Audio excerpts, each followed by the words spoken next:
The coffee in Grace Sullivan's hand had gone cold 20 minutes ago, but she couldn't bring herself to care. She stood frozen in the doorway of Conference Room B, staring at something that made absolutely no sense. Lucas Hart, her rival, her competition, the man who'd stolen 3 promotions from under her nose in as many years, was on his knees on the carpet.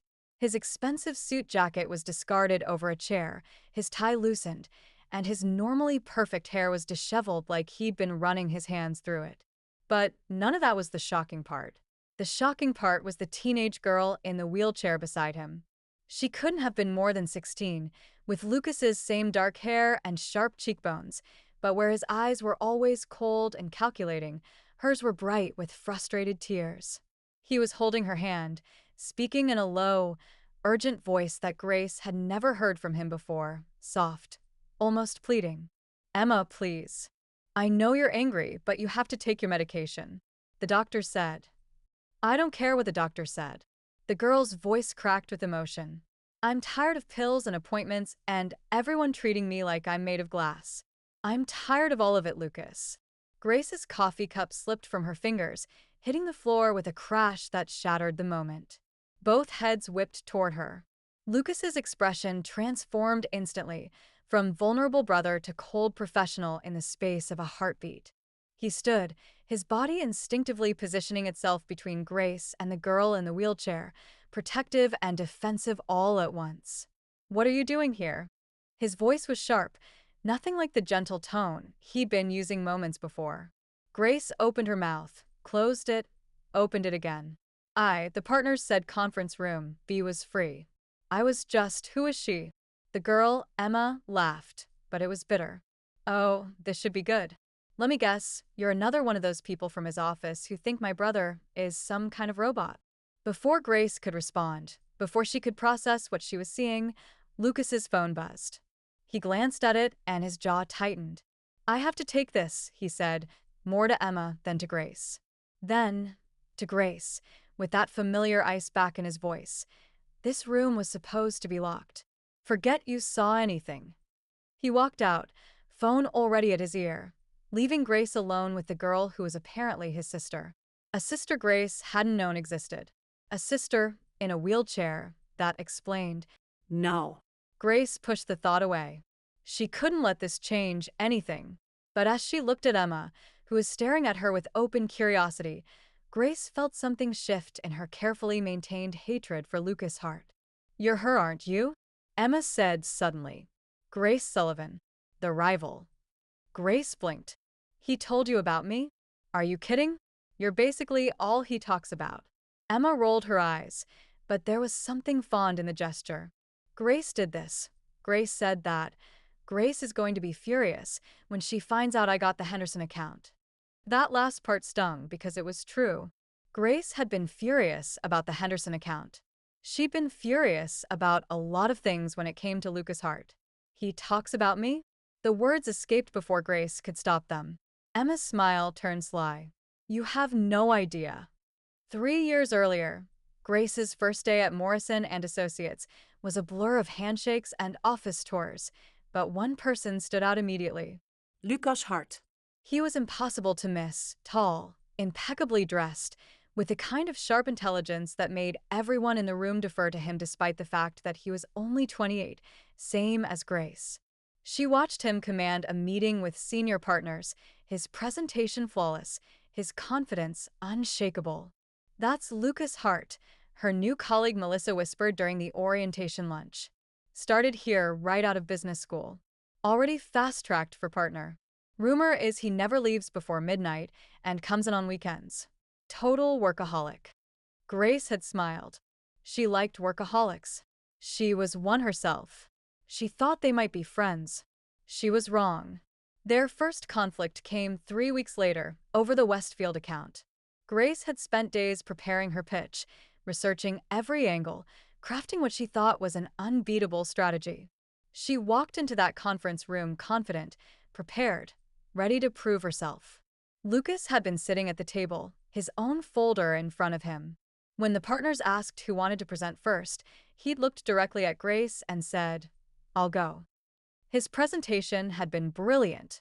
More than brilliant, it had been nearly identical to hers, hitting all the same points, addressing all the same concerns, but delivered with 3 more years of company experience backing his words.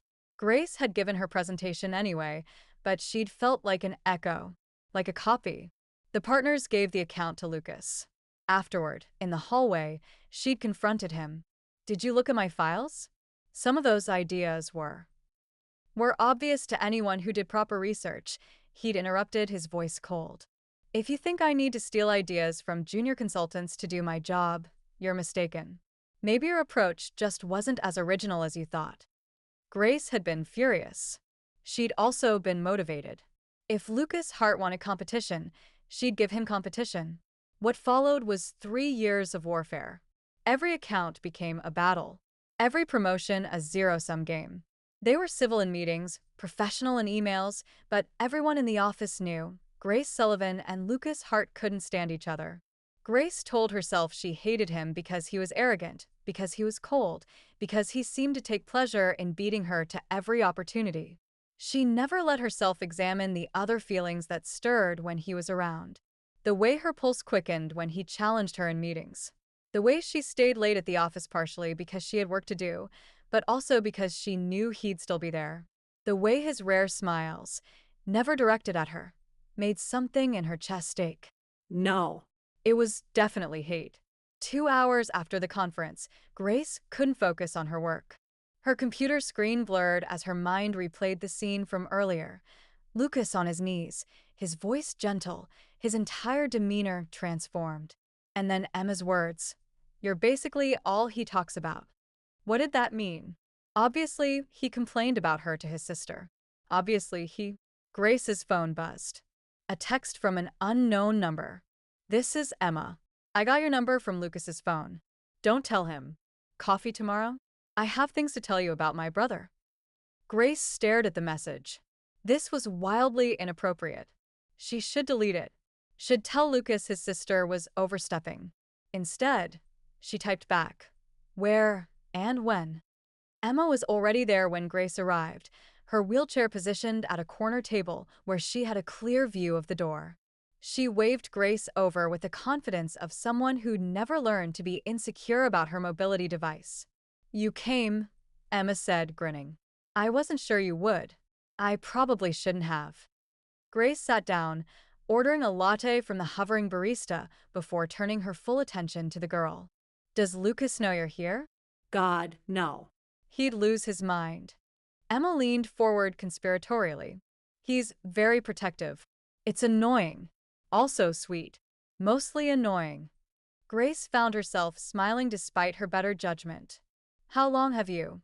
She gestured vaguely at the wheelchair, immediately regretting the awkwardness of the question.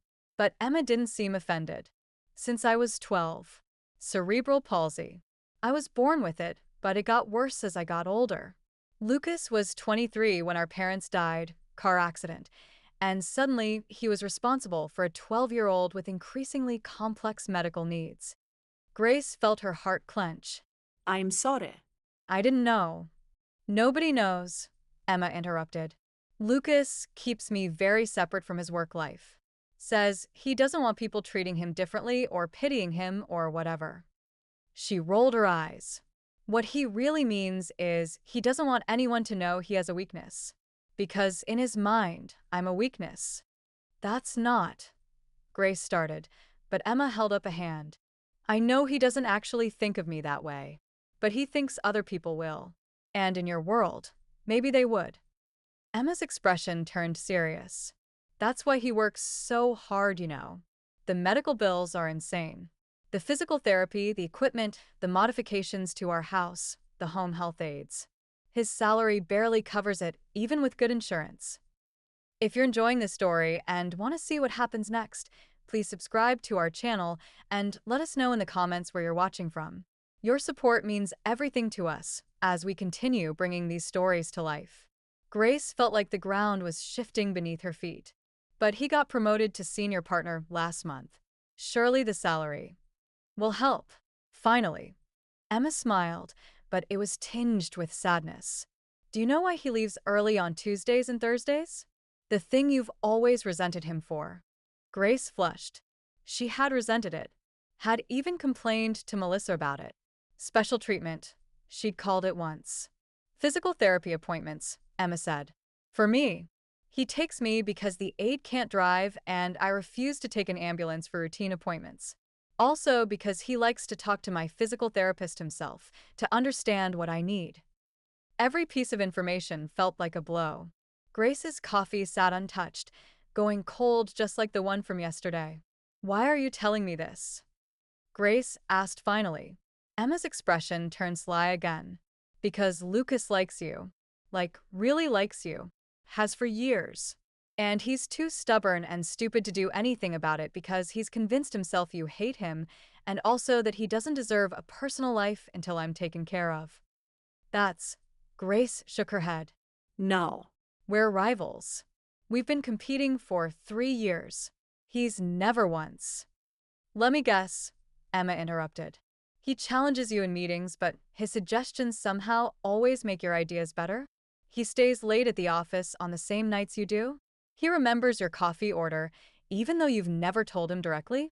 He got weirdly competitive about the Henderson account after he overheard you telling someone it was your dream client. Grace felt her face grow hot. All of those things were true. She'd noticed them but had always interpreted them as mind games, as Lucas trying to get under her skin. What if she'd been wrong? Also, Emma continued, he has a photo on his desk. Did you ever notice?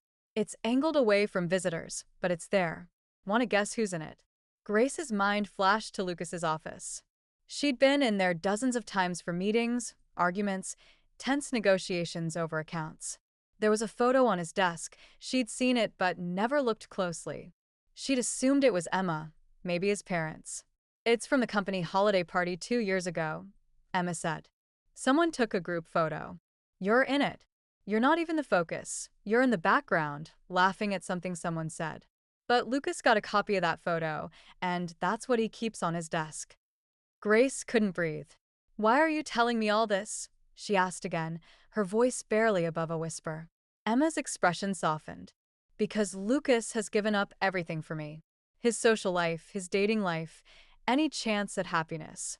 He tells himself he's fine, that work is enough, that taking care of me is enough. But I see how he lights up when you're mentioned. I see how he comes home from the office energized after a day of sparring with you. Emma. I want my brother to be happy, Emma said simply. And I think you could make him happy. If you could get past whatever this weird competitive thing is and actually see each other. That night, Grace sat in her apartment, staring at her laptop screen.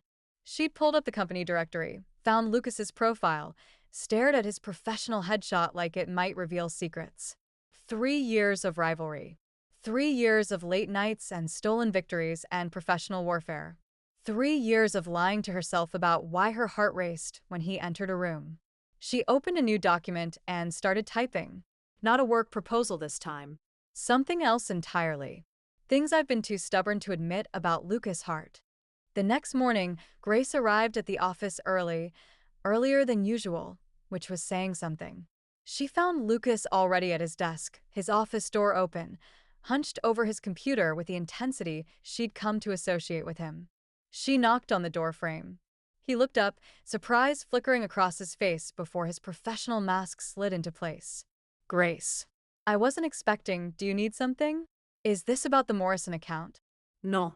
Grace stepped into his office and closed the door behind her. This is about yesterday. About Emma.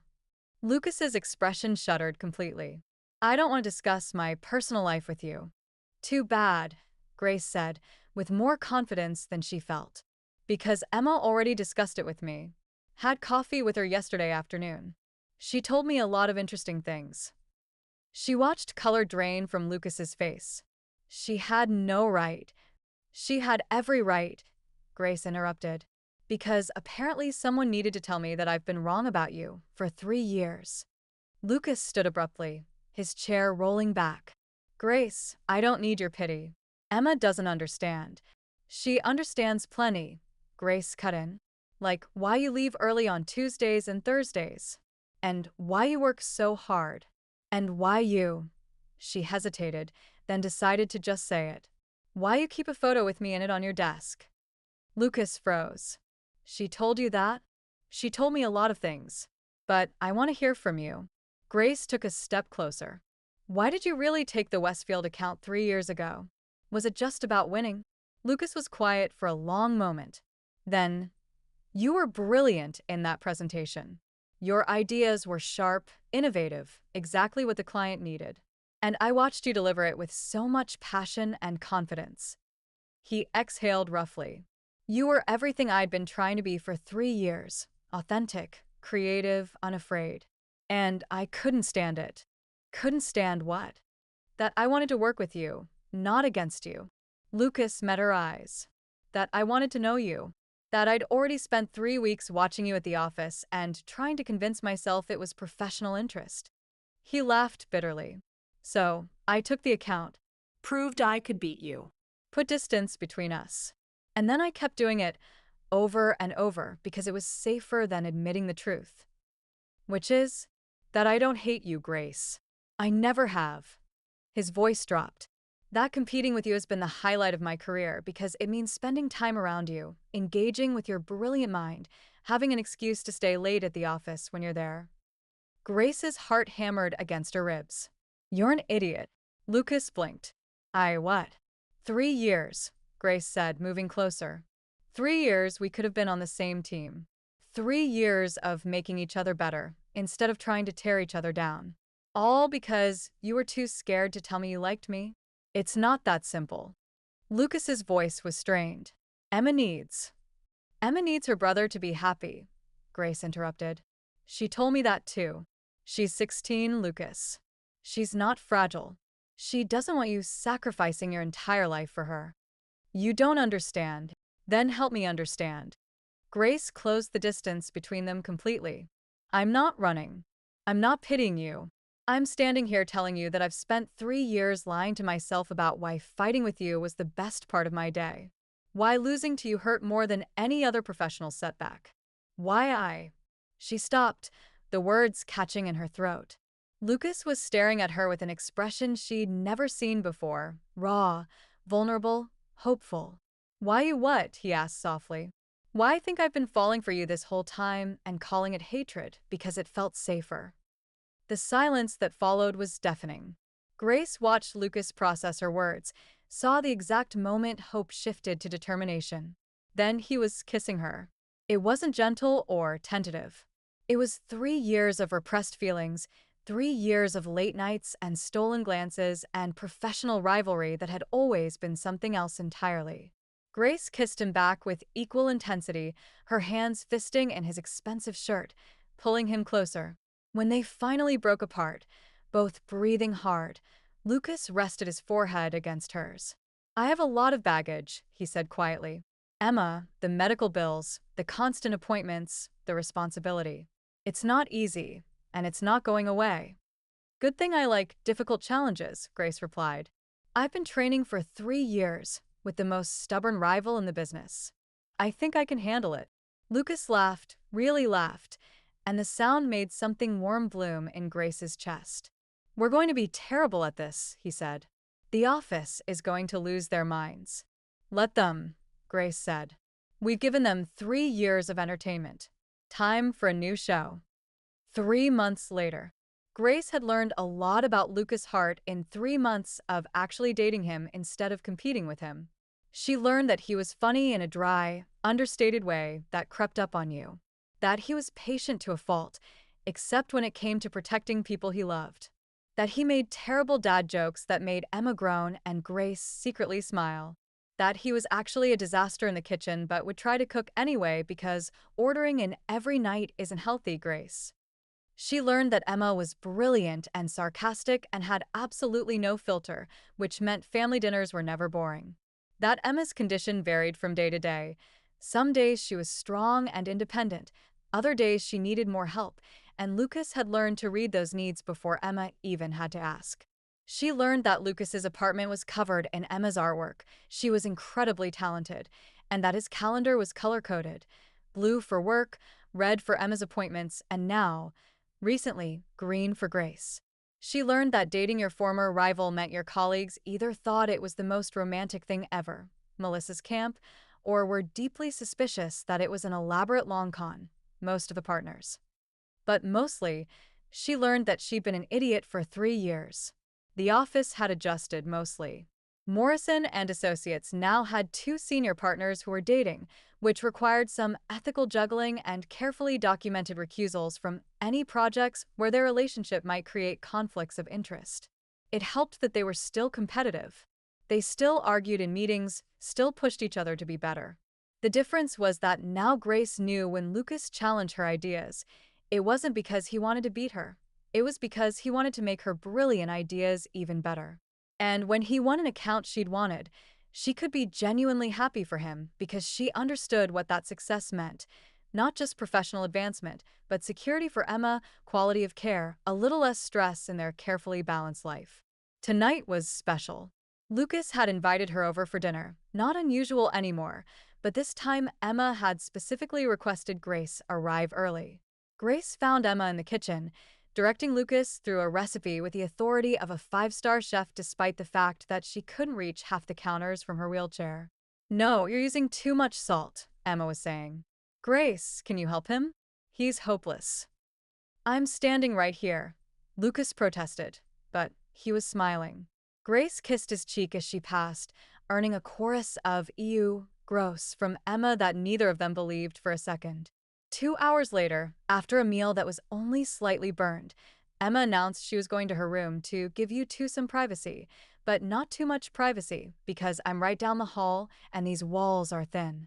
Lucas waited until her door closed, then turned to Grace with an expression that made her stomach flip. "So," he said, reaching into his pocket, "I have something to discuss with you." Grace's heart started hammering. "Lucas." "It's not what you think," he said quickly. "Or maybe it is. I don't know. I'm terrible at this." He pulled out a small box, but it wasn't a ring box. "I wanted to ask you something, and Emma helped me figure out how to do it." He opened the box. Inside was a key. "It's to this apartment," Lucas said. "Emma and I have been talking, and she pointed out that you're here 4 nights a week anyway, and your lease is up next month," and he took a breath. "I'm not asking you to marry me. Not yet. We've only been dating 3 months, and I know that's too fast, and there's so much we still need to figure out." "Lucas." "But I am asking if you want to move in with us," he continued. "If you want to be part of this weird little family. If you want to deal with Emma's sarcasm and my terrible cooking and the constant medical appointments and the chaos that is our life." Grace felt tears prick her eyes. "You practiced this speech." "Emma made me," Lucas admitted. "She said I'd ramble otherwise." "Am I rambling?" "I feel like I'm rambling." Grace took the key from the box, turning it over in her fingers. "What did Emma say when you told her you wanted to ask me this?" "She said it was about damn time, and that she'd already cleared out half her closet to make room for your clothes." Lucas's expression turned serious. "Grace, I know this is fast. I know we still have a lot to figure out. But 3 months of actually being with you has taught me something. I wasted 3 years fighting when I should have been loving you. I don't want to waste any more time." "You're right," Grace said, watching his face fall. "This is fast, and there's a lot we need to figure out." "I understand. Which is why," Grace interrupted, "I'll move in on one condition." Hope flickered back to life in his eyes. "What condition?" "You let me help with Emma's medical bills," Grace said firmly. "I got a bonus from a Henderson account. A big one. And I've been saving for years with nothing to spend it on except work clothes and coffee. Let me contribute. Let me actually be part of this family, not just a guest who visits." Lucas stared at her. "Grace, you don't have to." "I want to," she said. "Emma's not your burden, Lucas. She's your sister, and she's amazing, and if I'm going to be part of this family, that means she's my family too. All of it, the appointments, the bills, the chaos. I'm in for all of it." Lucas pulled her into his arms, holding her so tight she could barely breathe. When he finally pulled back enough to look at her, his eyes were suspiciously bright. "I love you," he said. "I've loved you since you gave that Westfield presentation 3 years ago, and I was too much of a coward to admit it. But I'm done being a coward." "Good," Grace said, Because I love you too, even though you're still an arrogant workaholic who steals my accounts. You've stolen 3 of mine in the past 3 months, he pointed out. Exactly. See how much better we are as a team. They kissed, soft and sweet this time, full of promise and possibility. From down the hall, they heard Emma's door open. Are you two done being mushy? Because I want to talk about Grace's contribution to my college fund. Lucas groaned. Grace laughed. And in that moment, standing in the kitchen of the apartment she was about to move into, surrounded by the chaos of this unexpected family, Grace realized something. She'd spent 3 years fighting Lucas Hart for professional victories. Spent 3 years thinking success meant beating him. She'd been wrong. Real success was this: standing beside him instead of against him. Building a life together. Being part of something bigger than any partnership or promotion. 3 years of rivalry had been just the prologue to their story. The real story was just beginning. 1 year later, the Morrison and Associates annual gala was in full swing, and Grace couldn't help but smile as she watched Lucas across the room, deep in conversation with a potential client. You two are disgustingly happy, Melissa said, appearing at Grace's elbow with champagne. It's annoying. I want what you have. Get yourself a rival who's secretly in love with you for 3 years, Grace suggested. Highly recommend. I tried that. Turns out my rival is actually just an asshole, not secretly in love with me. Melissa sighed dramatically. So unfair. Lucas caught Grace's eye across the room and smiled. The real smile, the one reserved for her and Emma. Grace felt her heart do that familiar flip it had been doing for a year now. Her phone buzzed with a text from Emma. Physical therapy got canceled. Movie night at home instead? I'm thinking rom-coms, so you two can make fun of how unrealistic they are while being exactly that unrealistic yourselves. Grace texted back, we'll bring ice cream. The good kind. Lucas appeared at her side, sliding an arm around her waist. Emma wants ice cream and rom-coms. So, we're leaving early? Absolutely. As they made their excuses to the partners and headed for the exit, Melissa called after them. You two are disgusting. Everyone should hate you. They probably do, Lucas said once they were outside, the cool night air a relief after the stuffiness of the gala. Worth it, Grace replied, taking his hand. Remember when we used to spend these events avoiding each other? Lucas asked as they walked toward his car. Remember when I thought I hated you? Remember when I won the Westfield account and you didn't speak to me for a week? Remember when you left early on Tuesdays and Thursdays and I thought you were getting special treatment? They reached the car, both laughing. Lucas pulled her close, pressing a kiss to her forehead. I think my favorite memory, he said softly, is the day you walked into conference room B and saw me with Emma. The day everything changed. Mine too, Grace admitted. Though I still maintain you should have just asked me out 3 years ago and saved us all the drama. Where's the fun in that? Lucas opened her car door. Besides, the rivalry made us better at our jobs. We're still rivals, Grace pointed out. I'm totally stealing the Peterson account tomorrow. In your dreams, Sullivan. It's Sullivan Hart now, remember? We hyphenated. Lucas grinned. How could I forget? You made me redo all my business cards. They drove home through familiar streets, the city lights blurring past. Grace thought about the girl she'd been 3 years ago, so focused on winning, on proving herself, on beating Lucas Hart at any cost. She'd been fighting the wrong battle all along. The real victory hadn't been in promotions or accounts or professional recognition. It had been in finding someone who challenged her, who saw her completely, who made her better not by being her opponent, but by being her partner. 3 years of rivalry. 1 year of love. And a lifetime ahead of proving that sometimes the person you think is your enemy is actually your perfect match. They pulled into the parking garage, and Grace spotted Emma waiting by the elevator in her wheelchair. Already holding the ice cream she'd clearly convinced their neighbor to buy for her. You're late, Emma called. Movie's starting in 10 minutes. We're right on time, Lucas called back. That's what people who are late always say. Grace watched them banter, this family she'd somehow stumbled into, This life she'd found by accident when she thought she was just meeting her rival for coffee. Sometimes the best things in life were the ones you never planned for.